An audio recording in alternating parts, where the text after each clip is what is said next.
Hello friends, welcome to my YouTube channel large animal vet. आज हम जिस topic पर बात करने जा रहे हैं वो टॉपिक है कि जो गाय भैंस के नवजात बछड़े होते हैं, यानी कि जो बहुत छोटे जस्ट जिनका जन्म हुआ है, ऐसे जो बछड़े होते हैं उनमें मरने की संख्या बहुत ज़्यादा होती है। तो उसके बहुत सारे कारण हैं। तो मैं आज आपको ऐसे 4-5 कारण बताऊंगा जिसकी वजह से सबसे ज़्यादा मौत जो छोटे बछड़ों में होती है, नवजात बछड़ों में होती है, वो उन्हीं बीमारियों के कारण होती है। तो उन बीमारियों की रोकथाम हम कैसे कर सकते हैं, उसके बावजूद भी अगर वो बीमारी उस बछड़े में हो जाती है तो उसका हम ट्रीटमेंट कैसे किस तरह से कर सकते हैं, इसी के बारे में आज मैं आपको बताऊंगा। लेकिन उससे पहले अगर आप मेरे चैनल से नए जुड़े हैं या अभी तक आपने मेरा चैनल सब्सक्राइब नहीं किया है तो प्लीज़ मेरे चैनल को लाइक शेयर और सब्सक्राइब करें। साथ में बेल वाला आइकन दबाकर ऑल वाला ऑप्शन भी चुनें ताकि भविष्य में आने वाली हर वीडियो की नोटिफिकेशन आपको समय समय पर मिलती रहे।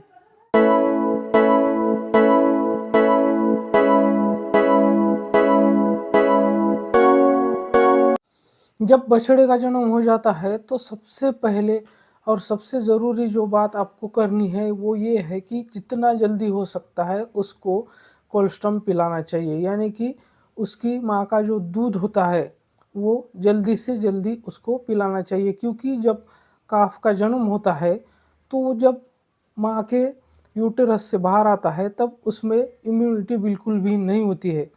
तो जब तक आप उसको कोल्स्ट्रम नहीं पिलाएंगे तो उसको इम्यूनिटी बनने में हेल्प नहीं होगी, उसमें इम्यूनिटी नहीं बढ़ेगी।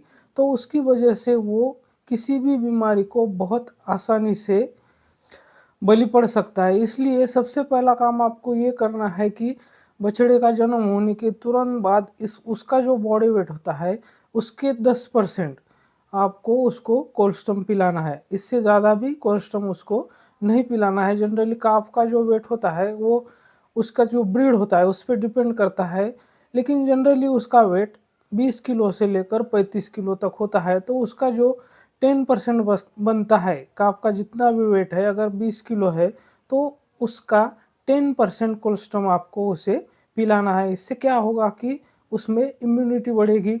और आप अगर कोलेस्ट्रॉल पिलाने में उसको देरी करते हैं तो जितनी देरी होती जाएगी उसका कोलेस्ट्रॉल का जो एब्जॉर्प्शन है उसके इंटेस्टाइन में वो कम होता जाएगा और लगभग 24 घंटे के आसपास वो कंप्लीटली बंद हो जाएगा। उसके बाद वो एब्सॉर्ब नहीं हो पाएगा और उसका कोई फ़ायदा भी नहीं होगा। जो कोलेस्ट्रॉल में एंटीबॉडीज़ होती है वो जल्दी से जल्दी काफ को मिलनी चाहिए। ऐसा अगर आप करते हैं तो बहुत सारी बीमारियों से कोलेस्ट्रॉल ही उसको काफ को बचाएगा।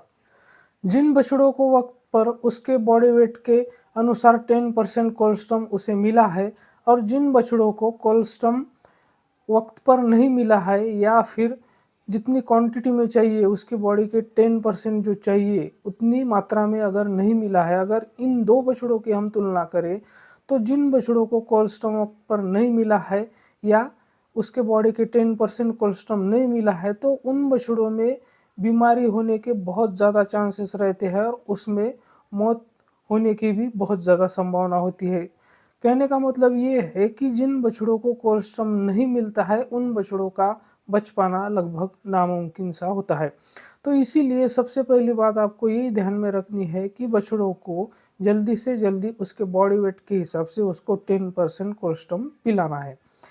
अब हम बात करते हैं कि इसके बावजूद भी ऐसी कौन सी बीमारियां हैं जो नवजात बछड़ों में होती है और उनकी वजह से ही ज़्यादातर मौत बछड़ों की होती है।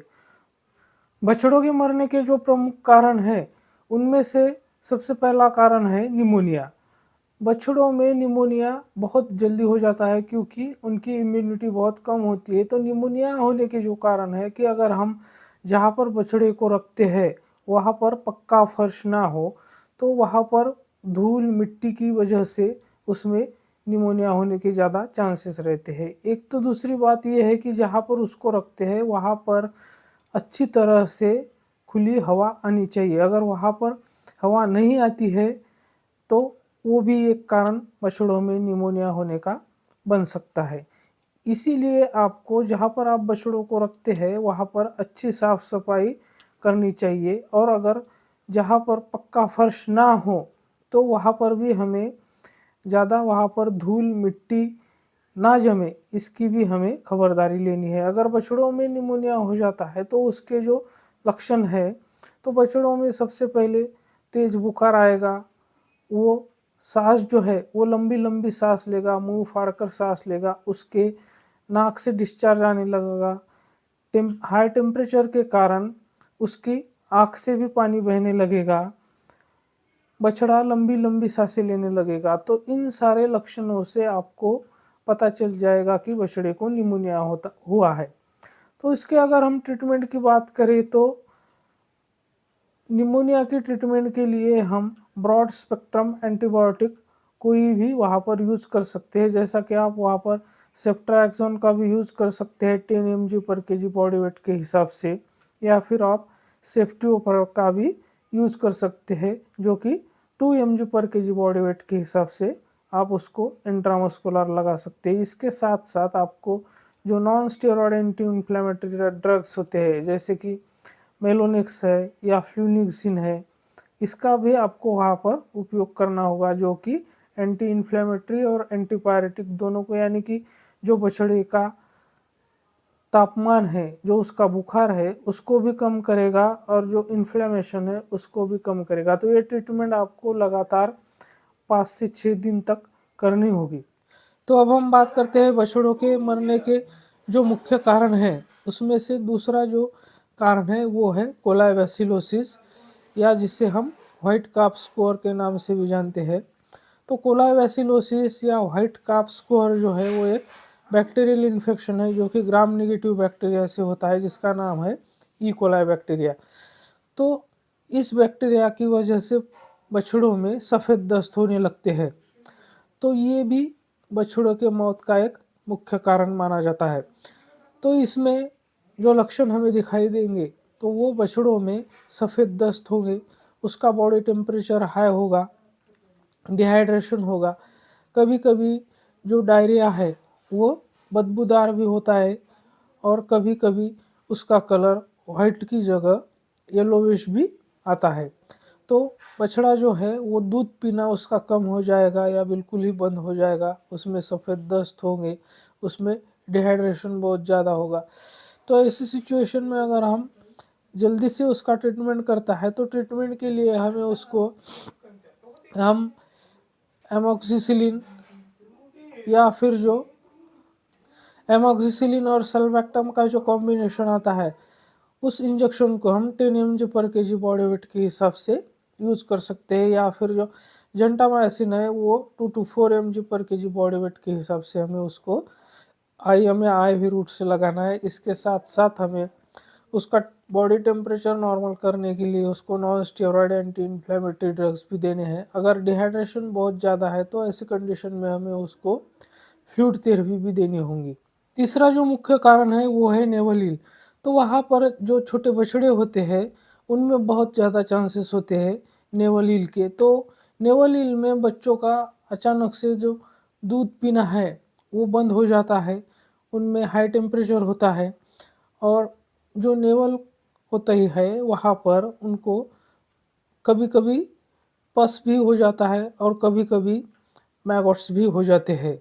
तो ये जो नेवल ईल का इन्फेक्शन है वो जल्दी से वहाँ पर किसी का ध्यान नहीं जाता है। तो ये लक्षण जब हमें बछड़े में दिखाई देते हैं तो हमें तुरंत उस पर ध्यान देना चाहिए। कभी-कभी क्या होता है कि इस इन्फेक्शन में जो जॉइंट्स होते हैं बछड़े के, तो वो जॉइंट्स में भी स्वेलिंग आ जाती है और बच्चा बिल्कुल भी चल नहीं पाता है। तो ऐसी सिचुएशन में उसका तुरंत ट्रीटमेंट करवाना है। तो ट्रीटमेंट में जो एंटीबायोटिक है वो पेनिसिलिन का यूज़ कर सकते हैं वहाँ पर। अगर जॉइंट में इन्फेक्शन है या फिर हो सकता है उसमें मेनिंजाइटिस भी हो सकता है, तो ऐसी कंडीशन में हमें जो हायर एंटीबायोटिक होते हैं उनका यूज़ करना होता है, जो कि आपके पशु चिकित्सक डिसाइड करेंगे कि वहाँ पर उसको कौन सा एंटीबायोटिक लगाना है। चौथा जो मेन कारण है वो है इंटरनल पैरासाइट। इंटरनल पैरासाइट्स की वजह से जब बछड़े में इंटरनल पैरासाइट्स हो जाते हैं तो वो बहुत ज़्यादा बछड़ों में एनीमिया करते हैं। क्योंकि वो ब्लड सक करते हैं, तो इसकी वजह से बछड़ा जो है बहुत वीक हो जाता है, एनीमिक हो जाता है। उसका जो हेयर कोट होता है वो एकदम रफ दिखने लगता है। तो ऐसी सिचुएशन में बच्चे का हमें डीवर्मिंग करवाना होता है किसी भी ब्रॉड स्पेक्ट्रम एंथेलमिंटिक से। वैसे तो अगर हम इसको पहले ही डीवर्मिंग कर दें, बच्चा जब 1 हफ्ते का हो जाए, तो आप उसकी डीवर्मिंग कर सकते हैं, जैसे कि अल्बोमार है या पायरेंटल है, तो किसी भी ऐसे एंथेलमिंटिक से आप उसकी डीवर्मिंग करवा सकते हैं। तो ये प्रॉब्लम जो है, इंटरनल पैरासाइट की वजह से जो बछड़े मरने की समस्या है, उसका समाधान हो जाएगा। तो मेरे साथ बने रहने के लिए आपका बहुत-बहुत धन्यवाद।